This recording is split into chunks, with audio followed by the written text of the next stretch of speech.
अजर अमर त्रय काल सत्य जो अनंत चेतन, निज अनुभव से जान जात जो शांत तेज घन। निर्विकार निर्द्वंद सदा सर्वोपरि सोई, तेहि पद दर्शक दिव्य रहनि उद्बोधक जोई। ऐसे मुक्त स्वरूप जो श्री गुरुवर के चरण चित, शीस झुकावत दासे जन्म मरण भय हरण हित। पूजनीय संत समाज, दूर दूर से आए हुए धर्मानुरागी बंधुओं, श्रद्धा मूर्ति देवियों, प्यारे बच्चों, अभी हम बहुत सुंदर ढंग से संत श्री राम साहब जी के विचार श्रवण कर रहे थे। आप सबके बीच में मैं भी कुछ निवेदन करूं। सद्गुरु कबीर विचार मंच है। सद्गुरु कबीर का नाम लेते ही एक मानवीयता की रील दिमाग में चलने लगती है। कबीर विचार, कबीर सत्संग, कबीर सिद्धांत का मतलब होता है मानवीय विचार, मानवता का सिद्धांत, जिसमें सबका हित समाया हो, किसी व्यक्ति विशेष वर्ग जात के लिए नहीं है।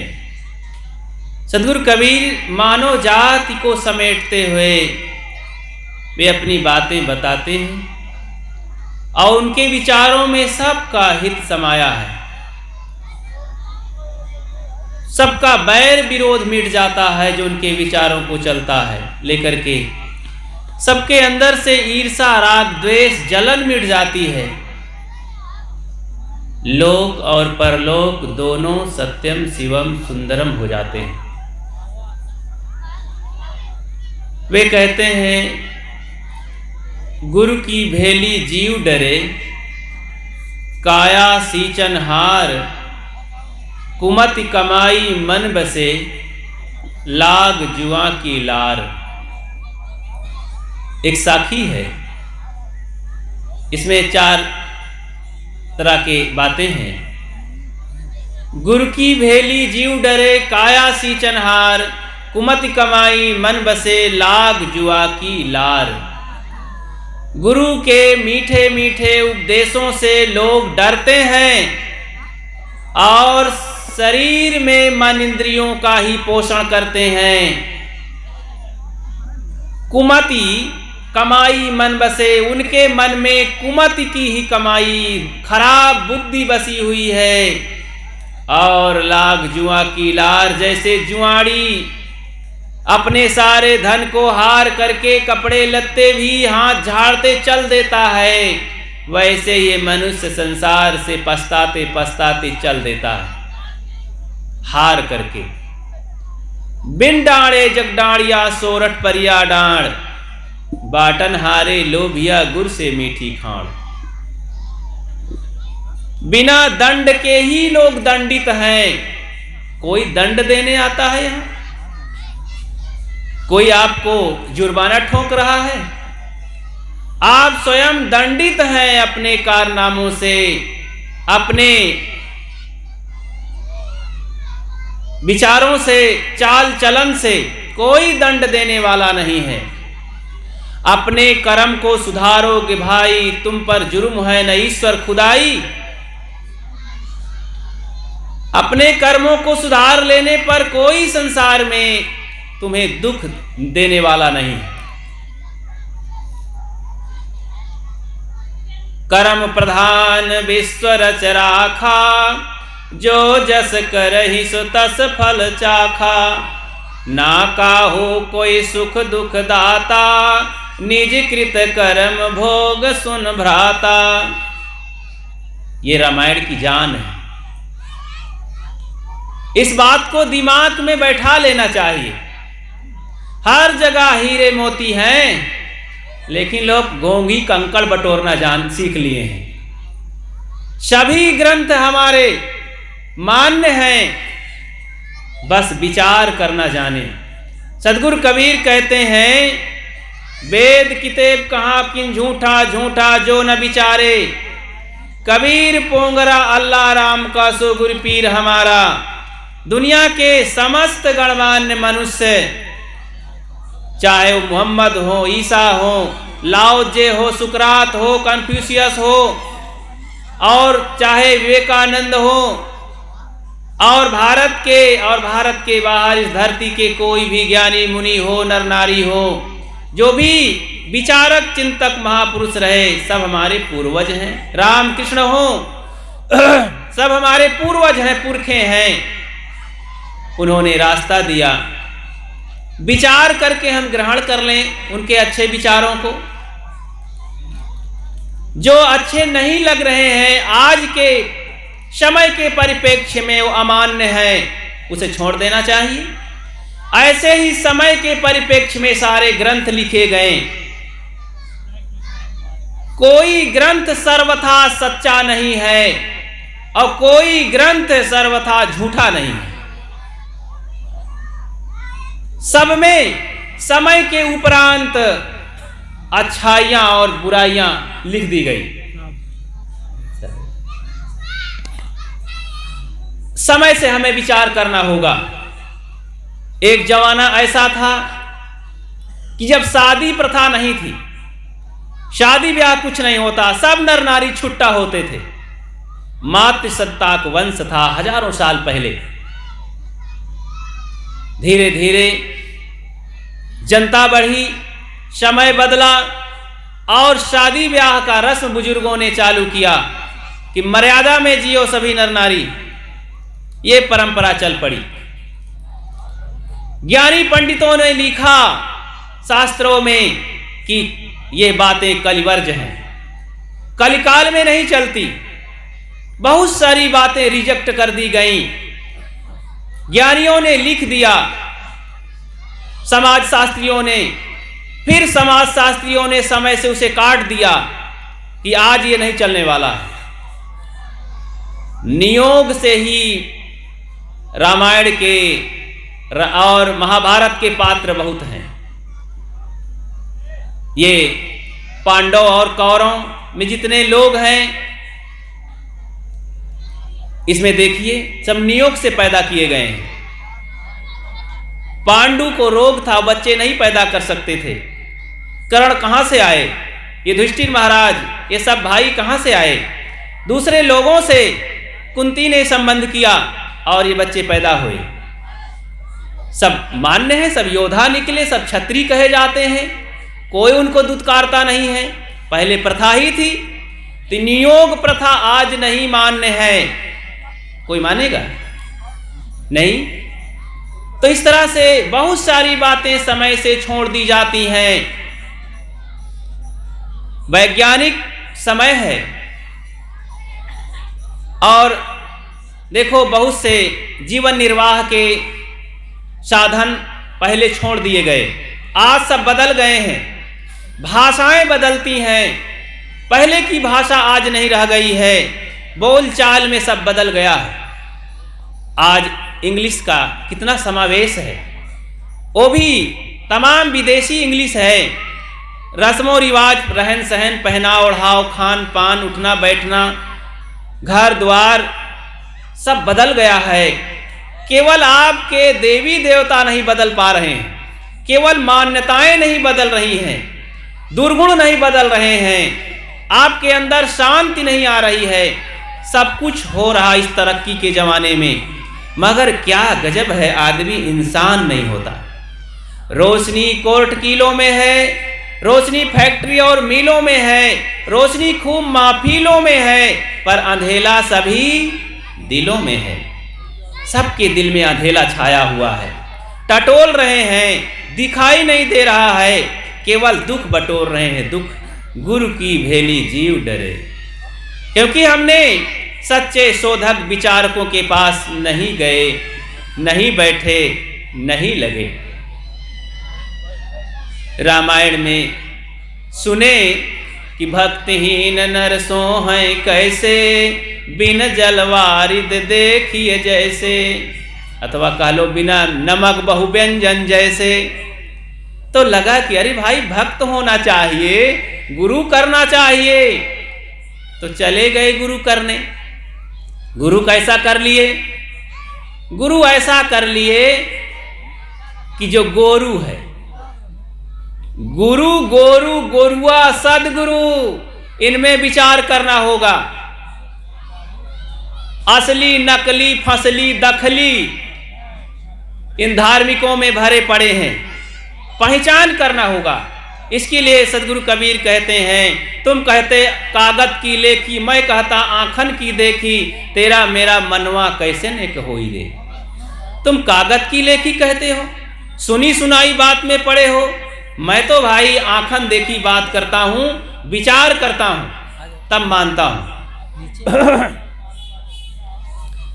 सुन लिए हैं कि अरे भाई वहां पर एक महुआ का पेड़ बोल रहा है, महुआ का पेड़ बोलता है। वहां पर एक स्त्री के हजारों बच्चे पैदा हुए, बस सुन लिए, मान लिए। वहां तो एक ऐसा बाबा है कि सब छू मंतर कर देता है सारे दुखों को। बस वहां भागने लगे सभी नर नारी, और उन्हें परवाह नहीं अपने धर्म का, अपनी इज्जत का, अपने धन की परवाह नहीं है, भागने लगे। ऐसे गुरु नामधारी चमत्कारी बाबाओं के पास जाकर के भटकने लगे। अरे ये भोली भाली जनता अपने को क्या मान रही है? जागो सब लोग, इंसान बनो, विचारक बनो। सदगुरु कबीर कहते हैं, जो जागल सो भागल हो रमैया राम। अरे जागो, जग जाओगे तो बुराइयों से भाग जाओगे, वही गड़े नहीं रहोगे, वही फंसे नहीं रहोगे। अगर तुम फंसे हो तो निश्चित तुम सो रहे हो, तुम्हारे आंखों में मोतियाबिंद है, इसीलिए दिखाई नहीं पड़ता है। ऑपरेशन की जरूरत होती है, डॉक्टरों के पास जाने की जरूरत होती है, तब मोतियाबिंद हट जाता है। इसीलिए आंखों में जैसे मोतियाबिंद होता है, ऐसे हृदय की आंखों में मोतियाबिंद हो गया है, यानी अज्ञान का पर्दा पड़ गया है। खाने से, गलत खाने से, गलत पीने से, गलत बोलने से, गलत सोचने से पर्दा पड़ जाता है। उसे कहते मल विक्षेप आवरण के पर्दे। जैसे किसी दीवार का पर्दा हो या कोई कपड़े का पर्दा हो, तो आप यहीं पर लगा दिया जाए, आप दिखाई नहीं पड़ेंगे, हमें भी आप नहीं देख पाएंगे। ऐसे ही अज्ञान का पर्दा पड़ने से आदमी को सही झूठ का पता नहीं चलता है। इसीलिए उस पर्दे को फाड़ फेंकना होगा। उसके लिए अच्छे संत विचारक पारखी संत चाहिए, जो तुम्हें परखा सकें और तुम्हें परखना चाहिए। अगर उस पर्दे को हटाना चाहते हैं तो परखो, परखे परखावे सदा सत्संगत के बीच, ताको हमारी बंदगी किंचित रहे ना कीच।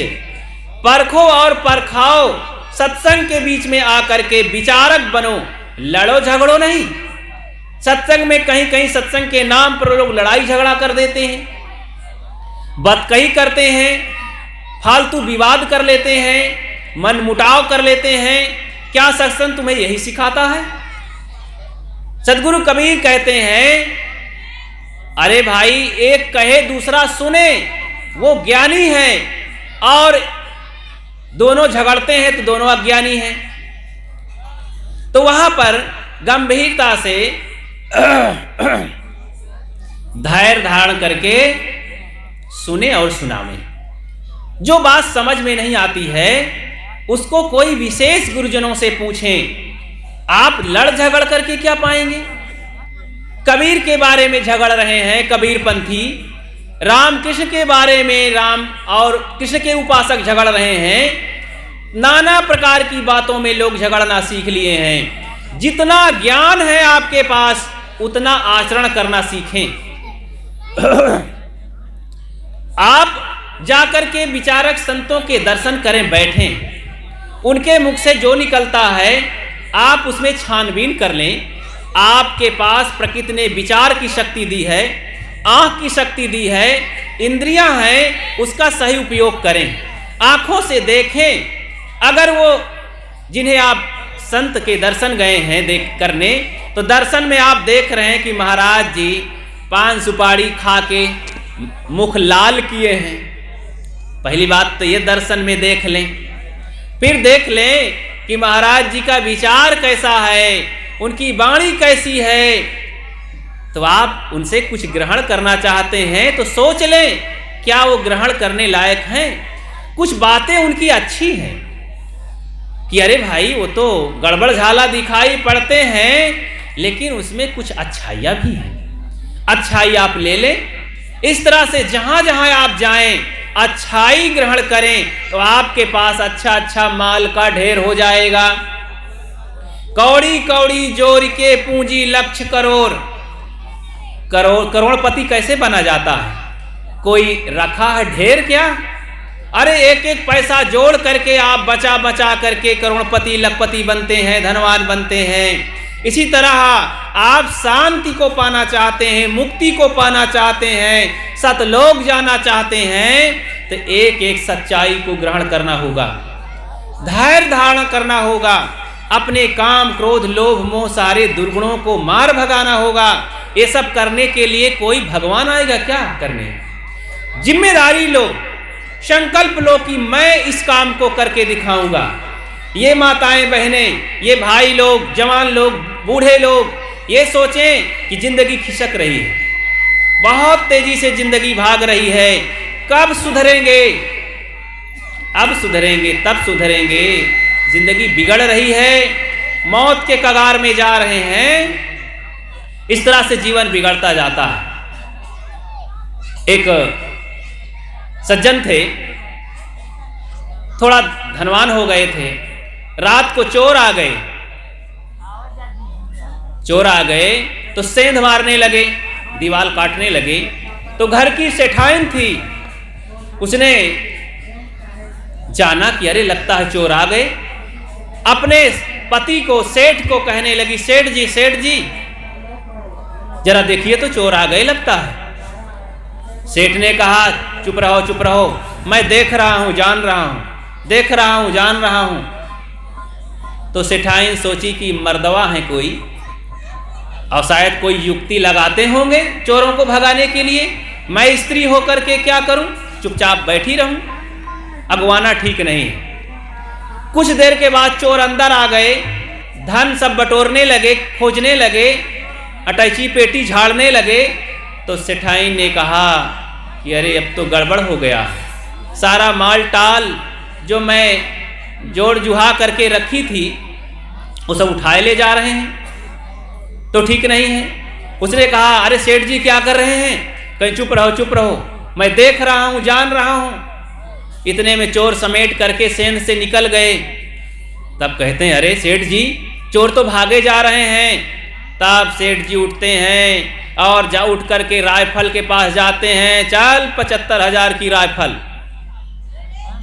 तब सेठाइन पीछे से पहुंचती है, एक लात लगाती है, अब कहती है मुआ कहीं का, सब धन जितना मेरा वर्षों का जोरा बटोरा था सब चोर लेके चले गए। अब सूरवीरता दिखा रहे हो, बहादुर बन रहे हो, मर्दई झाड़ रहे हो। अरे जब पूरी दुर्गति हो गई, सब निर्धनता आ गई, सब धन लुट गया, तो मर्दानगी दिखाने से काम चलेगा? ज्ञानी बनने से काम चलेगा? अरे चोरों के आते ही पहले से उसे भगाओ। आपकी जब बीड़ी की आदत पड़ जाएगी ना, तो तुम्हारी मर्दानगी फिर काम नहीं आएगी। पहले से उसे झाड़ दो, आने ही ना पावे।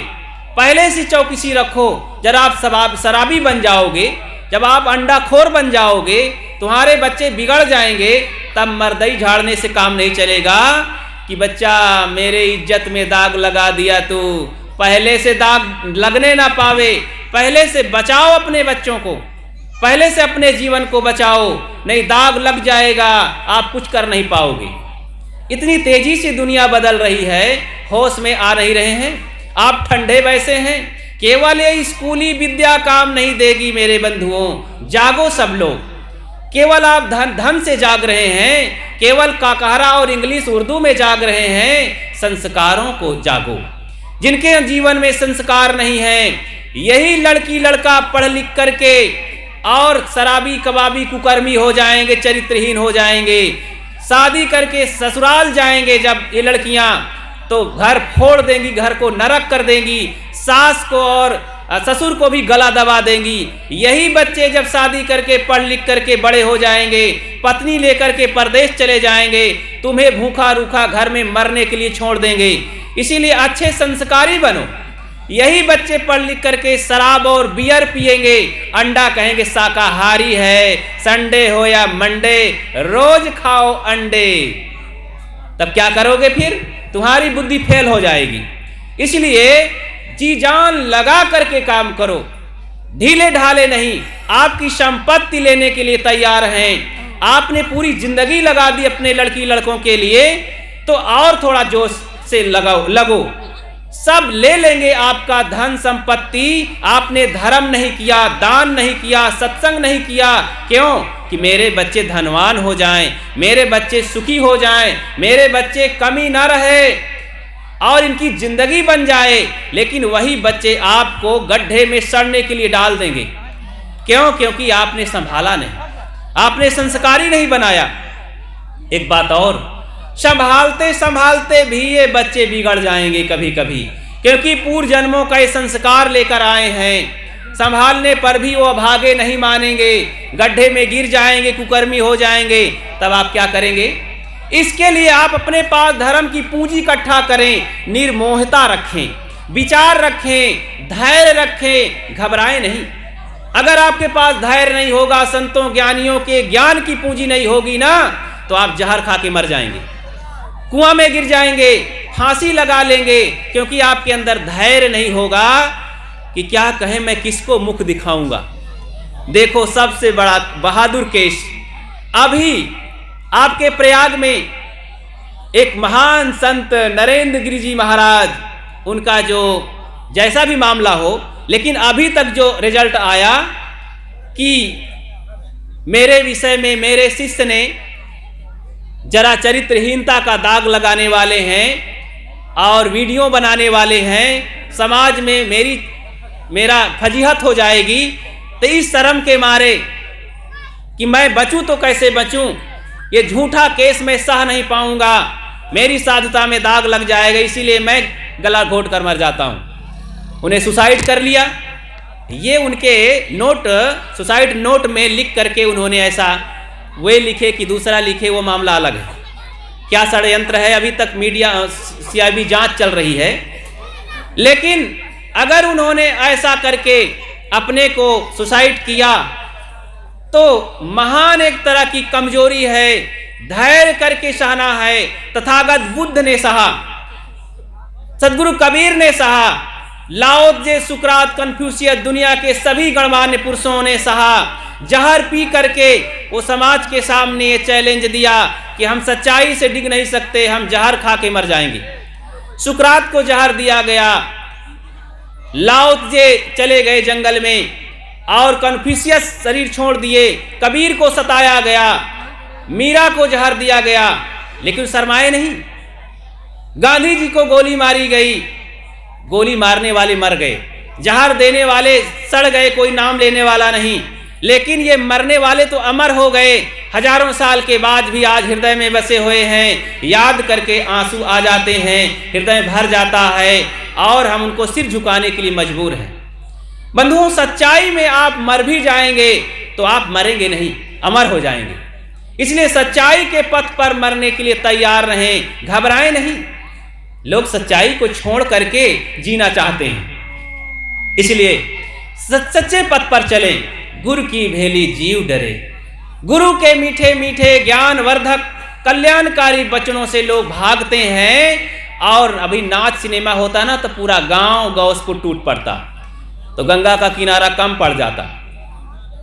लेकिन फिर भी बहुत हैं इस जंगल में एकांत में आकर के आप सब लोग यहाँ बैठे हैं, बहुत बहुत धन्यवाद है।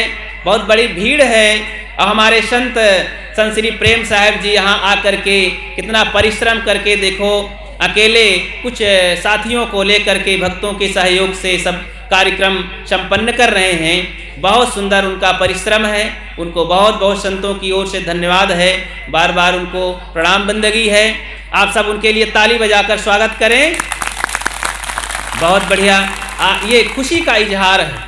वे और परिश्रम करके इस आश्रम को उजागर करें और सब लोग उनकी मदद करें तन से, मन से, धन से। ये मेरा निवेदन है और हम भी सहयोग करेंगे कबीर साहब के विचारों को, संतों के विचारों को। और ये समझो, मैं कबीर का नाम लेता हूँ क्योंकि कबीर का मैं पुजारी हूँ। इसका मतलब नहीं है मेरे इष्ट मुसलमानी मोहम्मद साहब भी हैं, मेरे इष्ट लाओ जे सुकरात ईसा भी हैं। कबीर को जो पा जाता है ना, दुनिया के समस्त महापुरुष उनके ईश्वर हो जाते हैं, उनके देवता हो जाते हैं। ये सब हमारे महापुरुष हैं, सबको हम भजन करते हैं, सबके ग्रंथों से सार लेते हैं, सुगंधी लेते हैं, ज्ञान लेते हैं, किसी से बैर विरोध नहीं करते हैं। इसीलिए कबीर साहब ने हमें यही सिखाया है, सार सार को गहिर है, थोथा दे उड़ाए। इसलिए सारग्राही बनो। दूसरी बात मैं कह दूं कि काया सींचनहार, ये शरीर को बहुत सिंचाई में न लगो। अगर शरीर के ही पालने में लगे रहते हैं, जो मन चाहता है वही देते हैं। जो निर्वाहिक चीजें हैं शुद्ध साफ खाओ पियो। शरीर जो मांगता है, मन मांगता है, इसको बहुत न दो, नहीं तो आपको बर्बाद करके रख देगा ये। आप विचार से काम लीजिए। जो आपके अंदर भीतर बैठी आत्मा है वो अपना धीरे से पुकार कर रही है, मुझे ये चाहिए, मुझे ज्ञान चाहिए, भक्ति चाहिए, सच्चाई चाहिए, सद्गुण चाहिए। ये ना ले करके आप तमाम बीड़ी पान तमाकू गांजा धतूर अंडा मांस मछली भूत प्रेत देवी देवता गोबर माटी में लगे हैं। ये मन की शरीर की सिंचाई कर रहे हैं। शरीर के लिए आप कष्ट सह करके मन को साधने की कमाई करें, ये आपका महान तप है, त्याग है, तपस्या है। कुमत की कमाई मन बसे। कुमत की कमाई मत इकट्ठा करो, सुमत की कमाई सुंदर बुद्धि से जो प्राप्त हो, विवेक विचार उसे ग्रहण करें। और कुमति खराब बुद्धि के द्वारा आपका चाल चलन खान पान रहन सहन सब रद्दी हो जाएगा, आपका जीवन बिगड़ जाएगा। इसलिए कुमति नहीं। जहां कुमति है वहां दुख है और पीड़ा है, दरिद्रता है। जहां सुमति तहां संपत्ति नाना, जहां कुमति तहां विपत निधाना। वहां विपत्ति ही विपत्ति है। सुमति रहे परिवार में ता घर स्वर्ग समान, संत से वो गुरु भक्ति करू ले वह मोक्ष महान। इसलिए सुंदर मति सुंदर बुद्धि से अपने जीवन को संवारो, सुधारो, धैर्यवान बनो, क्षमा शक्ति को बढ़ाओ, धैर्य शक्ति को बढ़ाओ। तो इस तरह से सभी नर नारियों से मेरा निवेदन है कि अपने सद्गुणों की पूंजी को बढ़ाओ। ये सद्गुण ही तुम्हारे लिए भगवान बनेंगे और तुम्हारी रक्षा करेंगे। एकांत में दुख के समय, विपत्ति के समय, बीमारी के समय और निर्धनता के समय ये तुम्हारे सद्गुण तुम्हारी रक्षा करेंगे। और सब समय सद्गुण साथी जीव के जहां चोर मंगमांझ, आयु भर रक्षा करे जब तक अंत न सांझ। जिंदगी भर ये सद्गुण रक्षा करेंगे। यही सद्गुण तुम्हारे भगवान बनेंगे, परमात्मा बनेंगे। इस सद्गुण सदाचार संयम रूपी परमात्मा का भजन करो, यही है भजन। आप बाहर के परमात्मा खोजते रहेंगे तो पाएंगे नहीं। घर बैठे, लेटे लेटे, बैठे बैठे, चलते चलते सद्गुणों का जीवन में आचरण करें तो मानो भगवान का भजन हो रहा है और आपका जीवन सुंदर हो रहा है। इसी में सबका लाभ है, सबका सुख है और ये धरती स्वर्ग बनती है। इसी तरह है तो अपने जीवन को बदलने में लग जाएं। चौथी बात सदगुरु कहते हैं, लाग जुआ की लार। अंतिम में आपको जुआड़ी की दशा देखे हैं ना? अगर जुआड़ी को दशा देखे हो, पहली बात तो महाभारत की पात्रों को, उनकी बातों को याद कर लीजिए कि जिनको धर्मराज कहा जाता है, धर्मराज युधिष्ठिर जुआ की आदत में अपना सत्यानाश कर लिए पूरे वंश को, अपनी पत्नी तक को बेच लिए, सारी मर्यादा मिट्टी में मिला दिए और हाथ झाड़ के दुख भोगते हिमालय पर्वत पर सब बेचारे गल गए। महाराज कृष्ण भी काम नहीं आ पाए, उनको संभाल नहीं पाए। तो आज जो जुआ की तरह हार करके चल देंगे बंधुओं, ये तुम्हारा धन, ये बाल बच्चे, ये वैभव, ये जर जमीन, ये दुकानदारी, बिजनेस काम नहीं आएगी। इसलिए आप सद्गुण सदाचार के पथ पर चल करके, साधना भजन भक्ति के पथ पर चल करके, सद्गुरु संतों के बताए मार्ग पर चल करके चलें तो जीवन कल्याणमय होगा। जीते जी आप स्वर्ग वैकुंठ सतनाम सतलोक पहुंच जाएंगे। मरने पर सतलोक नहीं पहुंचेंगे, सतधाम नहीं पहुंचेंगे, परलोक नहीं पहुंचेंगे, क्योंकि जीते जी आप नरक में हैं, दुखी है, पीड़ित है, दुर्गुणी है, तो मरने पर किसी में हस्ती नहीं है भगवान परमात्मा के कि आपको वहां पहुंचा सके। जीते जी सदगुरु कबीर कहते हैं, कर बहिया बले अपनी छाड़ बिरानी आस, जाके आंगन नदिया बहे सोकस मरे पियास। इसलिए अपने बाहुबल का भरोसा करो, ये सदगुरु कबीर का चैलेंज है। किसी के भरोसे मत रहो, अपने बाहुबल से धर्म परमार्थ पर चल करके शांतिमय जीवन जियो। और अधिक ना कहते हुए मैं अपनी बात को यहीं विराम दूंगा। सदगुरु कबीर की वाणी को दोहराऊंगा कि गुरु की भेली जीव डरे कायासी चनहार, कुमति कमाई मन बसे लाग जुआ की लार। आप सबको बहुत बहुत धन्यवाद है।